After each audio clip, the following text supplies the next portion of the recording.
You're listening to One on One. I am your host, Jimmy Olson, and joining me today is Bo Bonner. He is the Director of Mission and Ministry at Mercy College of Health Sciences and the Executive Vice President of the Newman Idea.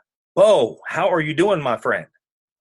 I'm doing great, Jimmy. Thanks for letting me come on the old podcast. I appreciate it. Well, you and I have had a lot of conversations over, a little over a year that we've been chatting and met each other. And, we always talked about, hey, what happens if we have some conversations together? And it just happens to be that there's a huge conversation to have right now with the whole coronavirus and how things are going to go. And I know you have opinions. Not me. I'm not an opinion type of guy. I'm, the strong, silent type. No, you're right. I have all sorts of ones. I hope none of them get me into too much trouble.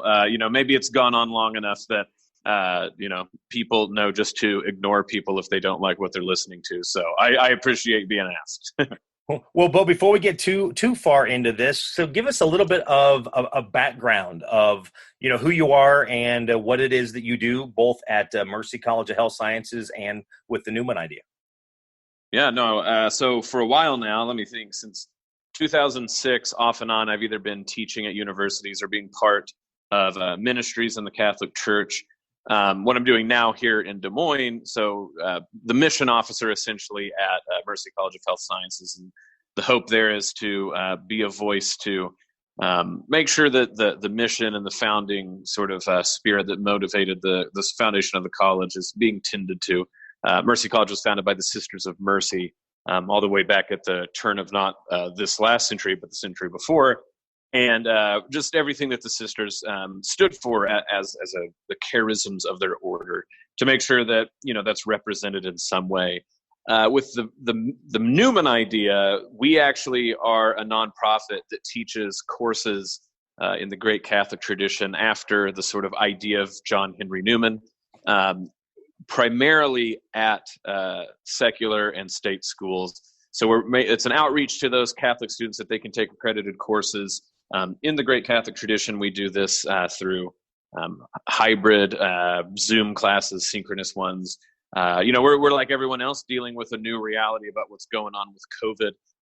But essentially, I just, yammer on wherever people will pay me to do so. So, for instance, I'm not acting like, at the radio station that Iowa Catholic Radio, where we have a show and you do such a great job of producing it for us. I'm not getting paid the big bucks, but people allow me to talk to people. And if you're allowing me to talk to people, then Jimmy, I'm dumb enough to do it. So that's essentially what I'm about.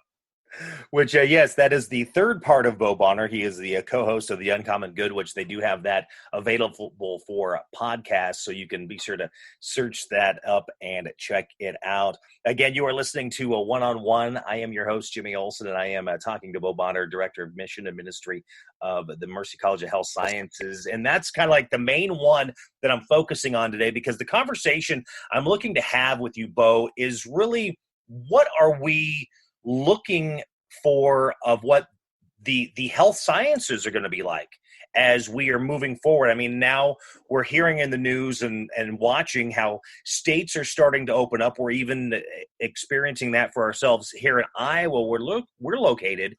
But what is that going to, I mean, how is that, what's that going to happen? I mean, what do you foresee in that future with the right? I mean, with the health area? Yeah, and I want to be frank, because if you could see me talking right now, you would go, well, that's a pretty unhealthy looking guy, overweight, diabetic, to be talking to me about health. So I always point out, even to my students I've had at Mercy College of Health Sciences, they didn't hire me because they thought I was a whiz kid about how to stay healthy. I'm not looking about the staying healthy piece of it, but it's this, because they're always talking about, which I know you've been looking at this since January and been talking about. That's right. I mean, what are we looking at? What could happen with the healthcare system with that exact? Yeah. And that's so my only. I'm officially saying that I am not speaking for Mercy College or Mercy One, but you're right.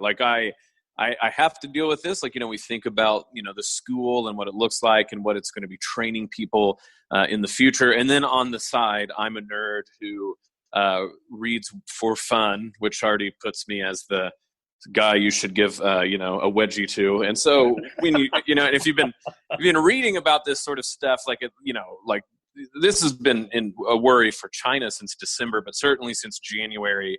Various people in various fields have been talking about what happens if this happens to be the virus that we've worried about like jumping over trade routes and plane paths and all this stuff, and that it spreads enough to affect the entire world. And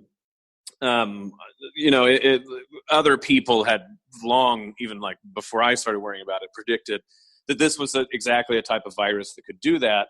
But so having months to consider what happens if this sort of jumps the barrier and does what it does. So with all that said, the medical field and the field of universities just simply will not look the same in the future.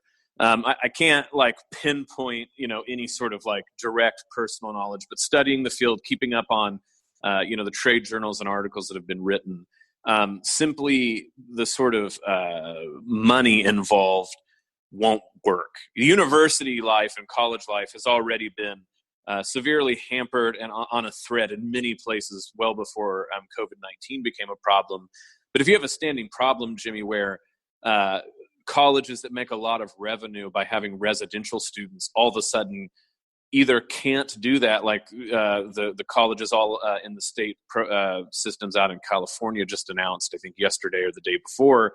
But if you think about this, that most places are like that, or if students and parents are too afraid to go ahead and put that big of an investment for another semester that might end up online, this isn't feasible for a lot of people. And, Mercy College is lucky because like we're not a very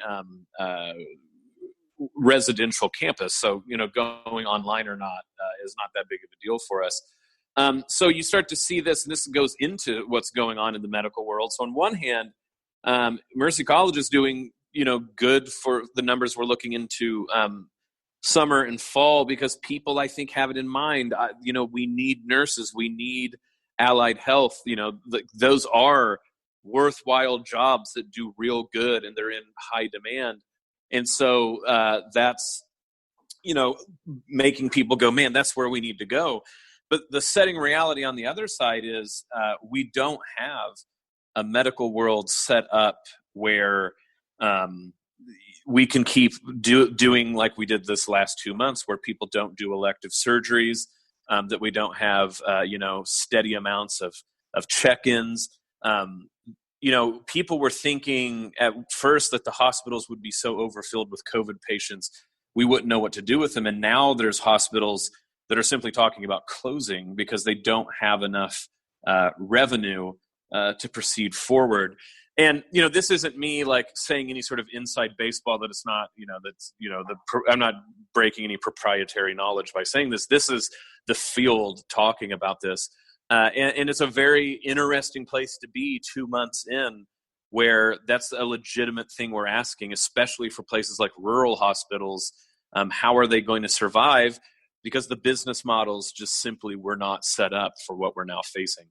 Again, we're talking with Bo Bonner, the Director of Mission and Ministry with Mercy College of Health Sciences, and you're listening to One-on-One. I'm your host, Jimmy Olson. And, Bo, that's one thing to really have that conversation about, because we're seeing a huge change in the healthcare system. But, I think that not only with that issue and seeing things be different when you go to the doctor, you're going to see more people wearing gloves, wearing masks. But I think just in regular public every day, you're going to be seeing more of that when you've got the Costco's and the Menards requiring you to wear a mask just to go shopping. Right. And, I know that this is a very, there's people who have a lot of fun ideas about what all this means and are willing to, fist fight people and pull guns. It's gotten so political. We talked about the polarization in the last election, when you had Trump and Hillary going after the presidential seat in America. But now with the coronavirus, COVID-19, it's being even more polarizing of people way on the left and way on the right, and no one trying to meet in that middle to go, what is the commonality of how can we make it through this together? Well, and I mean, look, I think sometimes not only is left and right polarizing, it's also not really a good fit. I mean, again, being a nerd here, when people start yelling, like talking about left or right, literally we get that terminology from after the French Revolution when they actually set down everyone, and the people sort of naturally, went to people who agreed with them. And as it turned out, from sort of left to right, you had the most radical people on the left all the way to restorationist monarchs on the right. And we've kind of rolled with that as this general categories ever since. And, one thing that's for sure been proven that I'm willing to fight with anyone about is we've proven how people hate uncertainty so much that they will attach any issue to any sort of grounding story that can make more sense than what we know. And we know this, not like to go away from like masks or policies, the sort of invested interest people had, for instance, in some of the first models that were predicting what death rates might be, like the famous Imperial College report made by, I think, Neil Ferguson. I forget his first name.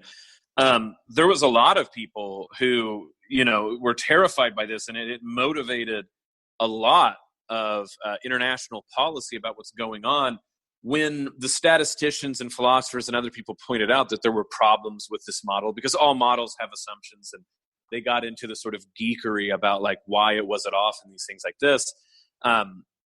People, in the face of, instead of being told we simply can't know, because that's what we mean by novel virus, right? This is new, we're not sure. People wanted there to be, how do we get this into sides? How can we put this in a spectrum so we at least know how to respond? And so on one hand, I want to be sympathetic and charitable to say it makes sense that when people come up against, an event that they do not know how to deal with. I mean, the closest thing I can imagine is actually not Ebola or even sort of like H1N1 or all these other sort of viruses. The closest thing is if you have a granddad or a great grandma who remembers polio before the vaccine. Mm-hmm. And you hear them talk about that there would be beaches shut down an entire summer because like 15 of their friends got put in like iron lungs or like couldn't use their legs anymore. Like that's the sort of unknowability that we were up against and are still in some way. And we, the thing about being alive in 2020 and having all this information on the internet is it only makes this more pressing, where when we look at something and we don't even have a good narrative of it yet, the impulse to put it into terms we understand is so strong that we'll make the matter of wearing a mask supposedly be about random parties, politics that don't really have anything to do with it. But that's the drive that's to certainty that humans want. And I think we see that all over the place with the COVID crisis. Yeah, and I agree with that. And like I said, one of the things that really upsets me is how they're turning it into such a political piece when this isn't. We're talking about health. We're talking about people, again, using their brain, using their mind to go, maybe I need to be a little more responsible. And again, when we talk about either side of that and people going from one extreme to the next, I mean, the ones that are living in death fear, that they will not even touch their doorknob to walk outside the front door, compared to the other person that says, I'm just so sick, I'm tired of this, whatever, it is what it is, I'm just going to do what I want, and you're not going to tell me what to do. I mean, where's the middle ground to go, guys, you got to figure this out, because it's not just thinking of you and being responsible for you, but it is being responsible for your brother, those that you come in contact every day. Well, unfortunately, I only have doom and sadness to tell you, Jimmy, because which is why I like talking to you, Bo. We just want the doom and sadness. What I mostly point out is COVID to me has exposed more than it's actually changed anything. Mm-hmm. So, like an easy one to say is folks, if you didn't realize that meatpacking plants were not terribly well put together in mind of the workers working there, COVID came and reminded us of that. What was the hot dog book back in the up in 20s or 30s? Sinclair, the jungle, yes, the jungle. We've not improved. I wish we could say we've improved more than we did, and we have. I'm not denying that, but those are places that are basically a lot of people crammed in a huge refrigerated area. That if you don't have the personal protection equipment, it's just basically a breeding ground for viruses. It's like sort of the perfect temperature for them to be alive and spread, and antibiotics. I mean, you can go into like all these things, and I'm sure like people are like, "Oh, I was listening to your podcast, Jimmy," until the guy started talking about agribusiness. But my point is, COVID came along and exposed a reality. It really didn't make a new one for them. Right. Well, you see this with our economy. Our economy was always this fragile. And I mean that in the terms, like not in a derogatory term. I mean it in a technical term from this guy named Nassim Nicholas Taleb. It's very efficient, but ran at very small margins. And COVID just points this out. When all of a sudden one of the biggest industrial centers of the world has their entire production regime disrupted by this virus, the world now goes, we literally depended on everything running smoothly, hitting these margins, showing up to doors like we said. The price of oil is currently tanking, and that's a bad dad pun, but I'm going to use it anyway, simply because people priced oil assuming that people would always drive as much as they do or more. They stored oil that way. They produce oil that way. Even the sort of fight between Russia and Saudi Arabia and the United States, all of this was done because of these assumptions. COVID didn't necessarily completely make a new world. It exposed it. They just ratcheted it up and brought it more into focus. So finally, I get to your point about us and our inability to come to common terms to talk about whatever common good we need to find when it comes to what's going on with COVID. And the doomsday thing that I hate to say to people, but it's true. Jimmy, a lot of us have great-grandparents or even grandparents, depending on like how old we are, who lived through the Great Depression and then lived through World War II on rations. And I'm not trying to like lionize the greatest generation of stuff. I mean, of course, there was Jim Crow. There was all sorts of horrible stuff that happened back then. But just this one small point I want to make is those groups of people said, well, we'll go on rations to make sure that like the war effort goes, we'll get scrap tin, we'll eat Spam, whatever it takes to win the war. And one thing that I just think starts to be obvious is like you have to have a common story to make people sacrifice for one another. Right. It's just sort of like almost a sociological fact. But it certainly bears out with what we're living on now. When you have such, to use like a very technical dork ethicist language, when you have such incommensurable narratives, like the inability to even speak about why we fundamentally disagree, you're exactly right. Like people aren't just arguing, Jimmy. They're not only talking past each other. It's much more akin like they're speaking languages that don't have the like words that match up with each other. And so, it's the responsibility of different communities to at least make the communities speak in one voice. So I'm running around telling, Catholic Christians who like, that's like, that's who I'm supposed to be teaching and who I have these obligations towards. I'm like, we need to be talking about not what does a mask do for my sake, but is it a small sacrifice that we can make for other people in need? And certainly, like I should say that I'm very well aware that there's Catholics who don't agree with me. But my point starts to be is like within that community, we're having trouble using a supposed common language that we all have, not to come to the same conclusion, but to be in the same ballpark, Jimmy, of discussions. Now magnify that in a huge 350 plus million people society that don't even have commonalities at all that they presume. And you really do start to see, I think, what you're pointing at. It's almost a miracle that we have common discussions at all about these things, Jimmy. And that's my doom and gloom for whenever you're letting people listen to this podcast is if we don't have that sort of common language to even have disagreements with, you start to see why it's so hard to have fruitful disagreements. And so then, like you said, polarization, it's just easier. And that's, I think, where we're at in a lot of places. Well, and I've been having this conversation with many people, again, talking with Bo Bonner, Director of Mission and Ministry of Mercy College of Health Sciences. Again, you're listening to One-on-One. I'm Jimmy Olson. But one of the things that conversations that I've been having is how everyone is really thinking, which, again, I understand, but they're thinking very emotional and not logical. I mean, this whole thing, like right now, things are starting to open up and people are freaking out about that. And then people are needing to get back to, I mean, people can't sit here and not work. If you do not work, you do not have money to pay bills. I mean, then I have heard people going, well, but the government will give us another bailout. Okay, how does that work? The government gets money by you and I going to work and paying taxes, so they're able to create that money for the bailout. They also print it, but we won't get into that. You're right. But yes, go ahead. Generally, the idea is that mainly you need to, I mean, if we're not working, we're not paying our taxes.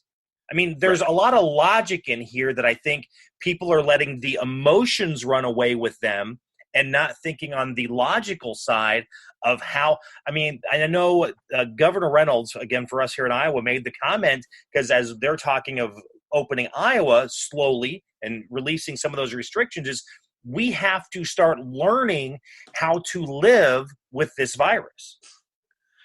I think all that's true. And like, certainly you're not going to hear a guy who has a philosophy major and teaches philosophy, like saying that the problem is we're not being emotional enough. And I agree. Like, I mean, there's a point for why we have emotions. Like, it's a whole other discussion, but certainly it's the case that oftentimes in the face of scary or certain things, emotions can make us not think clearly.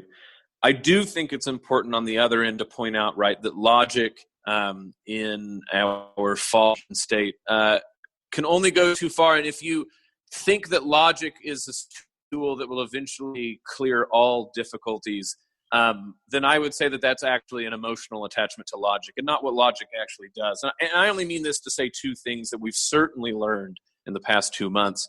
One is, for as much as we hear about data-driven decisions and sort of like, we hear a lot about evidence-based learning and data-driven decisions. I've heard those things in a multitude of meetings, a multitude of advertisements driven down my throat, and life that I will never get back, Jimmy. But let me say this. The reason that I think most people talk about them is actually the rhetorical force and not the actual payoff. It sounds really great to make an evidence-based decision or a data-driven decision, because what they're making it sound like is what everyone else on earth just like sort of rolls dice and hope, you remember the movie Moneyball, right? Like the idea, of course, is like, here finally we have the math nerds making baseball work, whereas all these like mystic sages in the past had this myth that like they just followed their heart and everything worked. Well, that's obviously not the case. Every manager, like all the way back to Ty Cobb, tried to figure out what they could by numbers. So logic and numbers are not magic panaceas. The biggest problem we face is, what do you do when there is a lack of evidence and that the evidence you have is bad? Right. And when you throw into that, what do you do when you must make a decision, but the evidence by definition is always backwards looking? And even more in the case of what we faced this time, most of the evidence that you currently ever have about COVID is about 2 weeks ago, right? The evidence we get is a 2-week lag. But we live now, Jimmy, and we have to make decisions now with information that's 2 weeks old at best. And so this starts to be the real question about, how do you make decisions when there isn't a lot of evidence and there's seemingly logic runs into its difficulties. On that part, what I mean is there will just be tragic results no matter what we do, right? Like, there is not a magic route where we can either choose to save the economy or not kill people. Each route, there will be people die, there will be money lost. We see this even with Sweden, that sort of has taken the we're not going to do the lockdowns like other places route, still losing money, right? Like, and again, this goes back to the global nature of the economy. Right. Even if you're locally doing well, that doesn't matter, because we've fragilize the economy by making it like, efficient and connected and all these connections. So, we're left with the unsavory reality that we have not the greatest information. I don't even think still we have a lot of evidence. And that's where I really like hearing from doctors and stuff like that. We're only now beginning to like understand that COVID-19 seems to be maybe more blood coagulation, immune response based than simply just lung problems. But it starts to be the same thing with like socially what we're going to do. Even the people that we've pointed out as sterling examples. And so like Sweden on one end, Singapore on the other, both of them are having recent upticks and swings. We're looking into a future where we're not sure that like A equals B. And to your point, I think we have to start to have a sort of humility involved. Right. That goes, but like not like a sort of like, oh shucks, I learned my lesson, I won't be so proud next time. No, when we talk about humility, we mean like jobs lost, people dead, and we have a technological world where we can mask how much it seems like that's the case. But again, COVID uncovers, I think, more than it changes. And for the first time, people in the developed world are just going to have to say there are difficult consequences to any choice.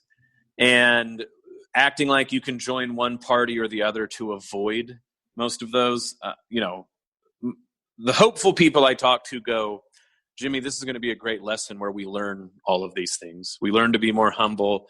We learn to realize the limits of our technology and our logic and our economics. I'm white trash from Oklahoma that has read St. Augustine too much. I'm rather convinced about the ability for humans to not learn anything. And the thing is, I'm not that far from you, because even though pandemics happen and it changes things or just any kind of disaster, it will change it for a time, but we end up falling back into the same old.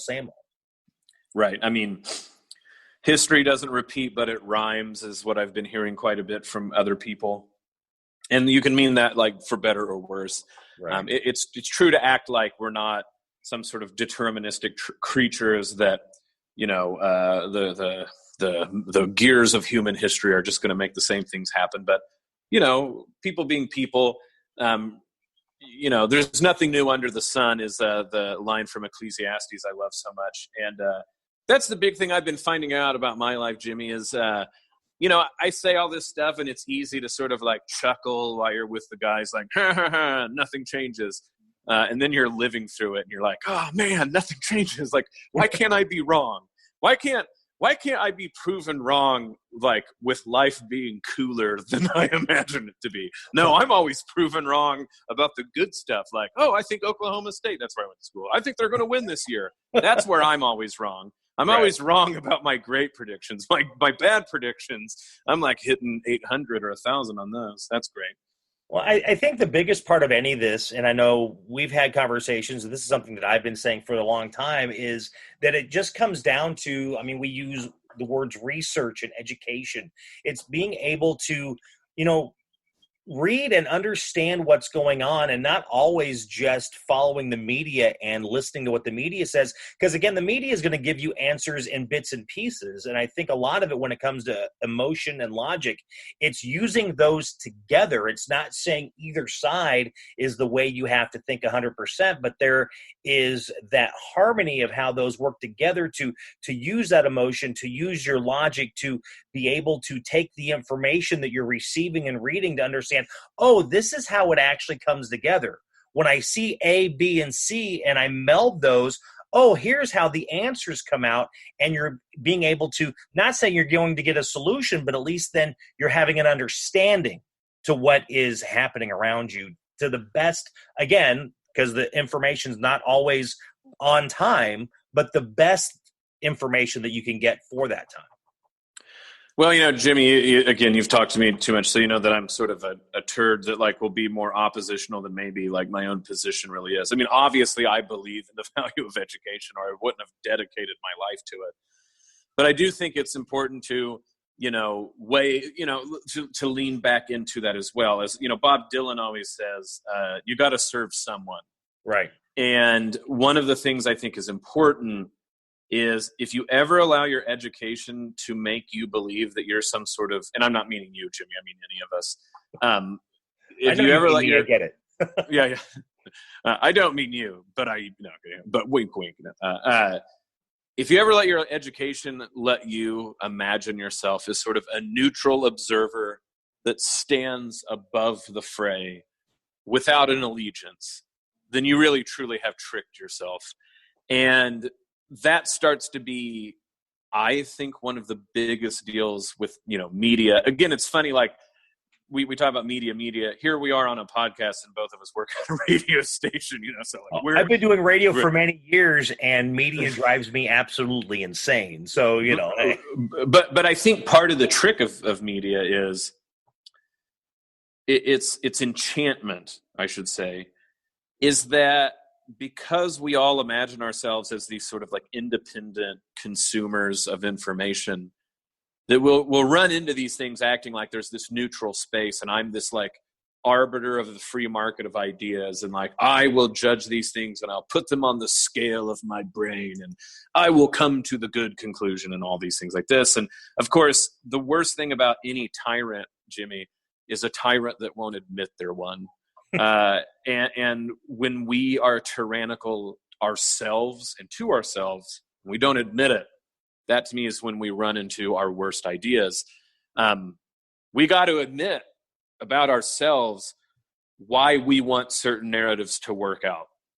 And we, some of them, I'm not acting like you need to wake up every day and like question everything about yourself. Of course, that'd be silly. Like, is my wife really my wife or is she an alien? I'm not saying anything silly like this, but I am saying that like when you go read information, obviously, like I want certain things to bear out and be true. I have vested interest in them. And I'm not even talking about the big narratives like Jesus Christ is risen from the dead or like what we're doing is the right thing. I even mean like in this COVID stuff, I have ideas about what's going on. And when I open up the computer, I am automatically attracted to stuff that bears out what I think I've seen so far. And for me to go like, no, what I need to be is neutral. That's like a myth I'm telling myself. I really do a lot better to go like, I am on team blank. Whether I'm with you, like it doesn't need to be political ones, but you need to go into it going like, I already am convinced of position A. I need to like take things that affirm a position A with a grain of salt. And I need to be charitable to things that do position B. Otherwise, I'm not really going to be thinking. I'm just going to be quote mining. And I hope more people can do that. But that is hard. It's what the media should be doing when they call it journalism, which is supposed to be unbiased. And unfortunately, it all comes down to money and ratings driven. So it's become more of opinion based anymore. But that's a completely different podcast to have and not on this one. But I was going to say, yeah. I actually think I'm with you. I kind of like the Italian model where none of them act like they're neutral and unbiased. They wear their biases massively on their sleeve. And so you go read everything and you know where everything's coming from. I think I almost like that model with media better, but you're right. That's a whole other argument. Well, like you said, Bob Dylan, you've got to serve somebody, or, even like the other one goes, you got to believe in something. Right. If you don't have a belief in something, anybody that comes along, you're going to fall for any line that's being given to you. Bo, thank you very much. I know we're kind of, running out a little time here of what I asked you for. Again, I've been chatting with Bo Bonner, the Director of Mission and Ministry at Mercy College of Health Sciences and the Executive Vice President of the Newman Idea and co-host of The Uncommon Good, which you can find that show. Just find that done anywhere you find your podcast. Bo, thank you very much for your time. I really appreciate it.